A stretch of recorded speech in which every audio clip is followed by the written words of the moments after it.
Good morning. For Math 125, we're going to cover section 3.3 today, measures of variation. Alright, you may recall from the homework assignment, and also we talked about this in class. If you recall number 24 in our text, this is on page 93 for section 3.2, we had the bank waiting times. And we surveyed and sampled waiting times for two different banks. Remember, the Jefferson Valley, I'll abbreviate it as JV, had a single line where all customers are funneled into a single line. And then we also reviewed the Providence Bank, where each teller had an individual line. And as we saw, there was less variation, less spread of data in the Jefferson Valley Bank data than the Providence Bank. There was more variation. Okay, you may recall we illustrated this in class last time. Alright, we saw, hopefully from our homework, that the mean, the median, the mode, and the mid-range for both sets of data were the same. Alright, now so all our four measures of center were the same for each bank waiting times, but clearly the data sets are different in nature, and by inspection we could see that one had more variance than the other.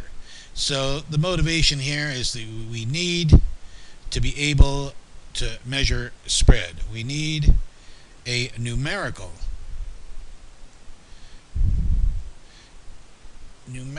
measure of spread of data, more formally variation of data. Okay? Alright, as we probably know from last time, there are three measures of variation that we're going to cover in this section. Three different measures of variation. And they are, I'll list them here. Well, the first one is range. Now, range, as you might guess, is nothing more than the high score minus the low score of your data values. Range is a crude, and again, but quick measure of variation. Used sometimes but not often because it is very vulnerable to outlier effects. One could argue that indeed it is defined by your outliers, really, so may lead to perhaps inaccurate measures of range. The second we're going to talk about is the standard deviation. Let me put that on the extreme right margin because it's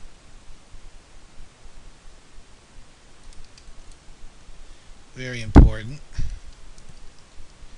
Hang on a minute. 2. Standard deviation.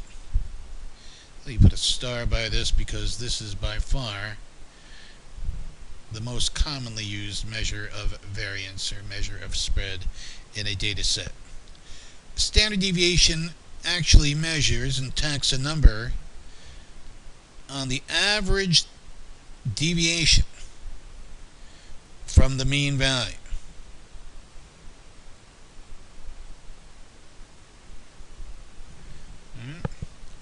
It's defined by this formula.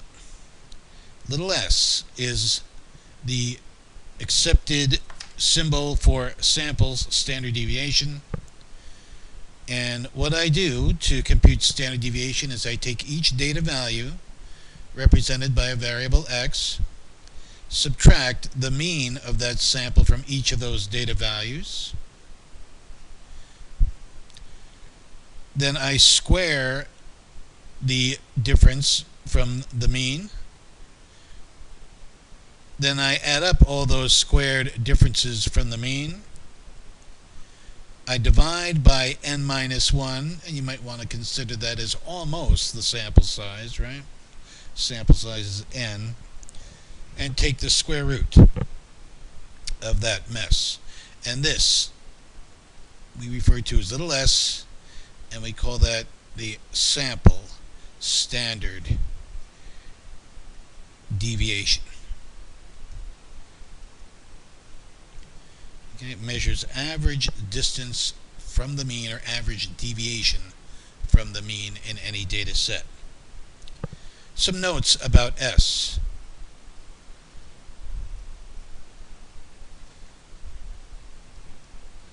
Well, because S is defined by a square root, we know it's got to be 0 or positive. It cannot be negative, right? So little s, sample standard deviation, is always greater than or equal to 0. In other words, it's never negative. The larger your S value,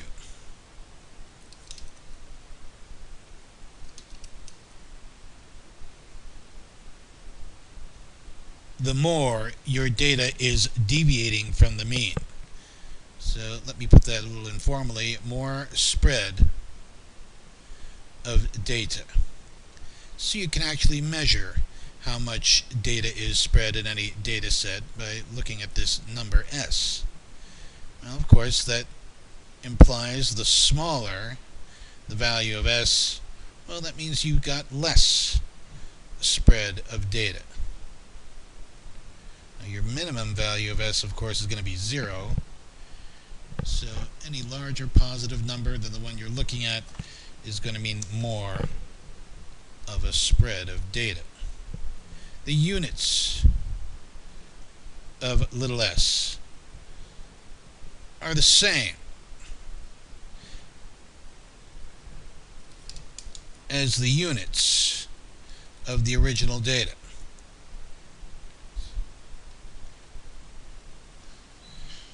So, for example, if you're measuring your data in seconds, then you're measuring your standard deviation in seconds. And again, if your original data is in seconds, that means your SD, your standard deviation, is also in units of seconds. SD is a commonly used abbreviation for standard deviation. Oh, another note, your sample standard deviation, as we know, is denoted by the lowercase letter s. There is an analogous population standard deviation, which is largely an abstract concept because populations are too big to study element by element. My population standard deviation is referred to as a Greek lowercase letter sigma. Let me write that. Maybe see that. Write that more clearly. It's a Greek lowercase letter sigma. Okay. All right. There is a third measure of variation called variance. Now, we already talked about range. We already talked about standard deviation. Variance is another measure of deviation or spread, and the symbol for variance is s squared. Well, if s is your sample standard deviation, then your sample variance will be really equivalent to the formula for s without the square root sign, right? It's just s squared.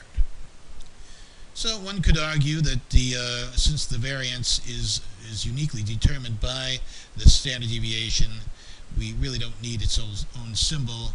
So this is the symbology that's evolved over the years.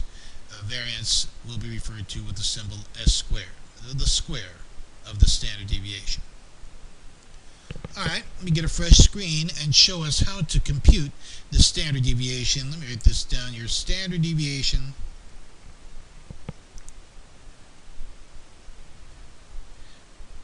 by far is the most commonly used measure of data variance. Alright, I'll just say variation. Okay. Your sample standard deviation, most common measure of variation in data. Alright, let me get a fresh screen here.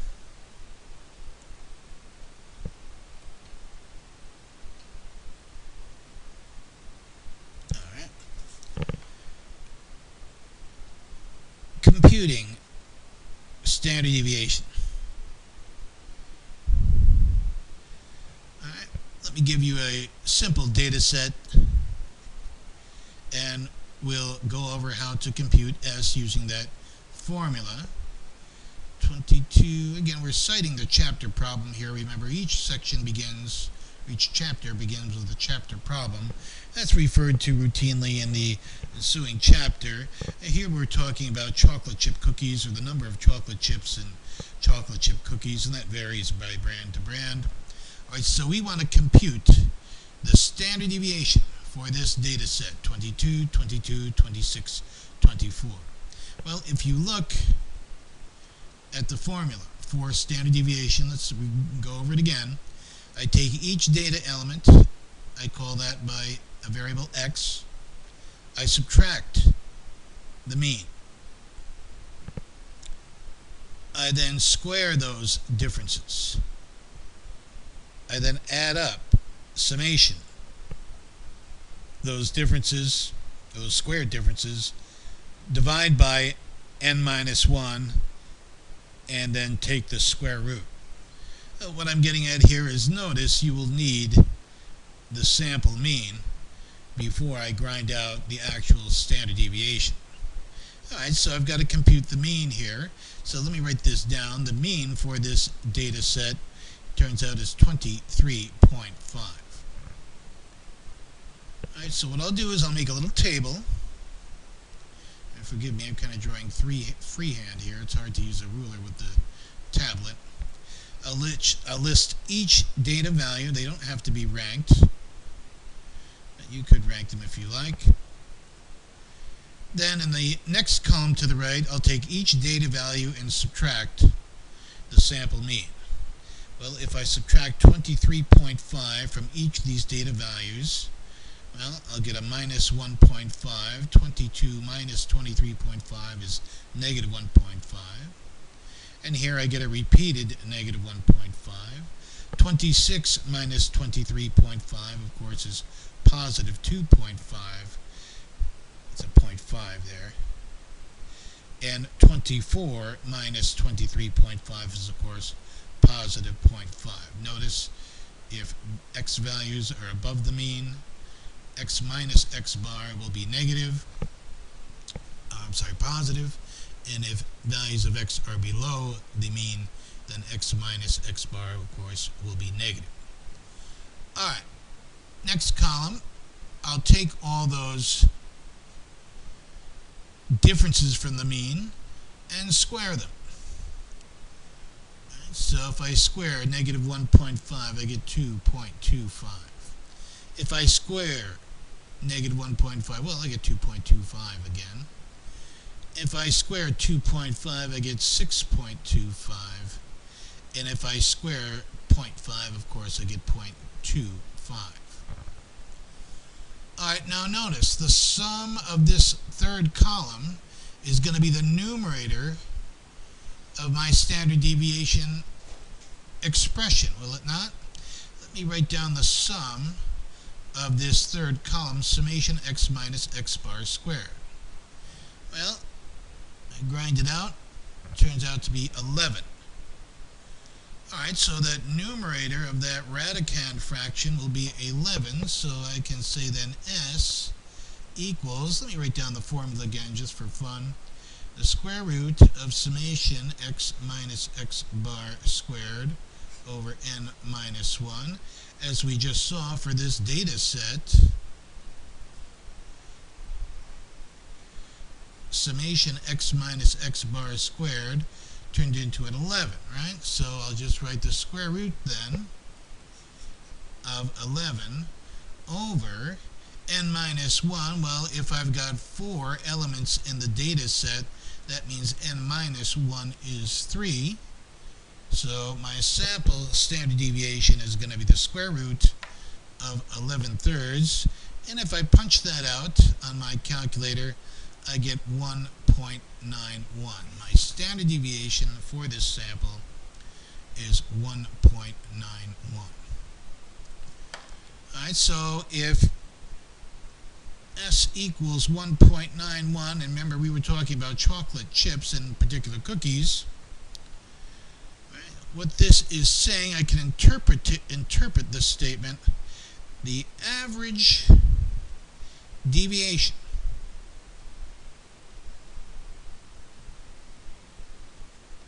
from the sample mean of 23.5 chips per cookie is 1.91 chips per cookie. Right?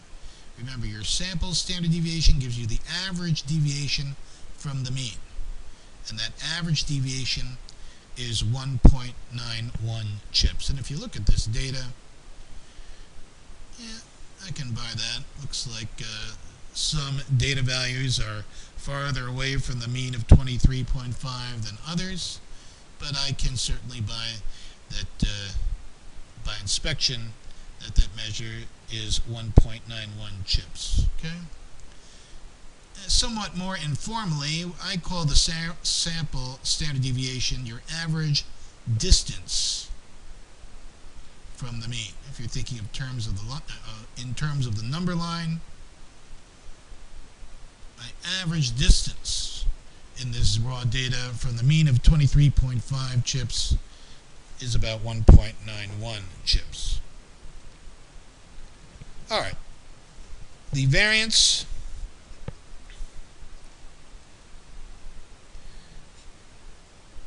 again, it's sometimes used in more advanced formulas. As we progress through the text, you'll see some formulas citing variance instead of standard deviation as a measure of spread. Well, remember, it's your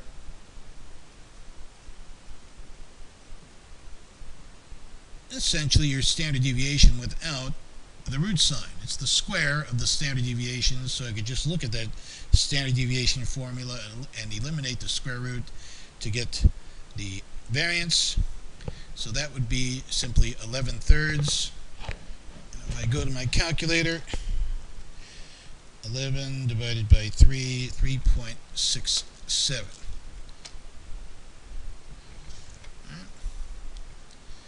Also, the range for this data set, remember the range is nothing more than your high minus your low. And the high value here was 26. The low value here was 22. And 26 minus 22 is, of course, 24.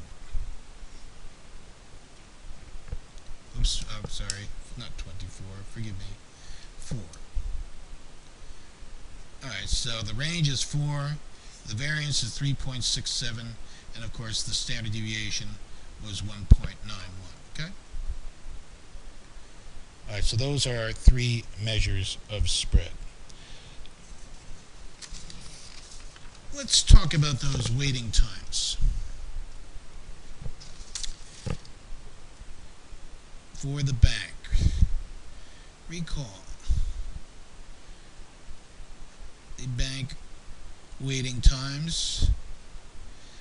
This was number 24 in section 3.2 on page 93. And let me briefly write down those waiting times. The Jefferson Valley Bank, the waiting times in minutes. Remember, Jefferson Valley had the single waiting line. Write that down. The waiting times were here. Let me try to get them in here nice and neat. 6.5, these are all in minutes. 6.6, 6.7, 6.8, 7.1, 7.3, 7.4, and 7.7 repeated 3 times. 1, 2, 3, 4, 5, 6, 7, 8, 9, 10. Alright, the Providence Bank, where you had the individual lines and waiting times for randomly selected customers were measured. We had 4.2, 5.4, 5.8, 6.2, 6.7, 7.7, 7.7, 8.5, 9.3, and 10.0. Alright, as we saw earlier, that the mean, the median, the mode, and the mid-range were all the same. You write that down. The measures of center for both of these data sets were all the same. But the data values, the overall behavior of the data is very different. So, let me see, how would I put this concisely? The Providence data has more variance, more spread, more variance, a little more formally. Right? Well, what I'd like us to do is to compute the standard deviation for both of these sets of data and compare the measures of deviation. Right? Compare those standard deviations. Now, it's a little tedious to do this. The more data values you get, the harder it is, or at least the more tedious it is. You've got to keep things straight. I'm going to compute the SD. Standard deviation is the generally accepted abbreviation for standard deviation. Compute the SD for both. And I'll do one of them here on screen for you. I'm going to do the Jefferson Valley set standard deviation. I'm going to have to try to squeeze this in here. What I'm going to do is create a table. I've got 10 data values in both of these sets, and let me copy down the data for the Jefferson Valley. 6.5 minutes, 6.6 minutes, 6.7, 6.8, 7.1, 7.3, 7.4, 7.7 repeated 3 times. And I think that's it. 1, 2, 3, 4, 5, 6, 7, 8, 9, 10. 10 data values. Alright, from each of these data values, I'm going to want to subtract the mean. Again, my goal here is to compute S. Well, to compute S, well, the first thing you need is your sample mean. I'll write that down here. The sample mean, it turns out, was 7.15. I already cooked it up previously. So from each of these data values, I will subtract 7.15. And I get the following values.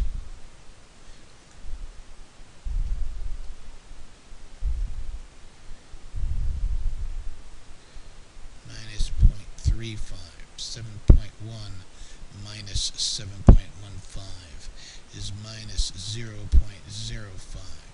7.3 minus 7.15 is 0.15 positive. Notice some of these are going to be positive, some of these are going to be negative, because some data values are below the mean, of course. 7.4 minus 7.15 is 0.25. And 0.55 will be repeated 3 times, because 7.7 minus 7.15 is going to be 0.55. Alright? Once I've subtracted the mean from each of these data values, I'll then want to square each of those values. And again, we're going to be looking for the sum of this third column to compute our standard deviation. Alright, I've already cooked this up ahead of time. If we square minus 0.65, we get positive 4.4225.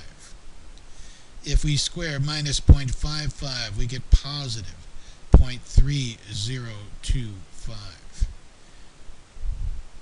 And similarly,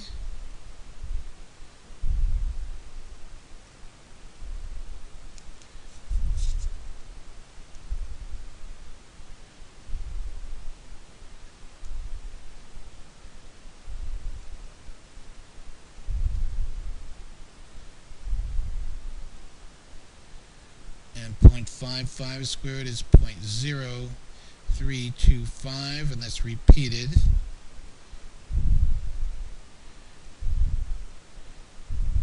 Okay. Now you recall your sample standard deviation is the square root of x minus x summation x minus x bar squared over n minus 1. And of course, as we saw before, this numerator under the radical sign is really the sum of this third column. It turns out summation of this third column is 2.045. Alright, so this value I will plug in for this numerator under that root sign in computing my sample standard deviation. So little s is going to be the square root of 2.045. And remember, n minus 1, well, n equals 10. There's 10 values in the data set, so n minus 1 is going to be 9. Alright, so I take the square root of 2.045 divided by 9. Remember to divide first, and then take the square root. So little s, it turns out to be 0.48. That is my standard deviation for the Jefferson Valley Bank waiting times. Okay? Write that down. So the standard deviation for waiting times of Jefferson Valley Bank equals, I'll call it little s, equals 0.48. Now I'll ask you to pause and compute the standard deviation similarly for the Providence Bank and compare. Now, I'm not going to plow through it here on screen. I'll leave it for you to complete. Standard deviation of the Providence Bank. Well, remember we saw that it looked like by inspection the Providence Valley Bank waiting times were more spread out than the Jefferson Valley, and you might expect that with individual lines versus one common line for all customers. It turns out S for this set of data was 0.57. So this means my average distance from the mean for Providence Bank was greater than the average distance from mean for the Jefferson Valley Bank. So the Providence Bank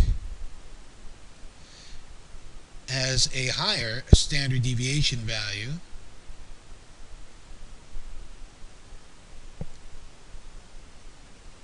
and when your standard deviation is higher, your data has more variance, has more, let's say, variation.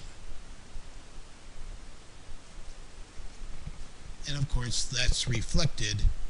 If you look back on the data, yes, we saw that the Providence Valley Bank had certainly more spread of data than the Jefferson Valley Bank. Okay, so we can see standard deviation can indeed be a very useful measure of spread in any data set. All right, I'm going to call it a day. Homework assignment will be posted on the online class folder for this section, and that's it for today.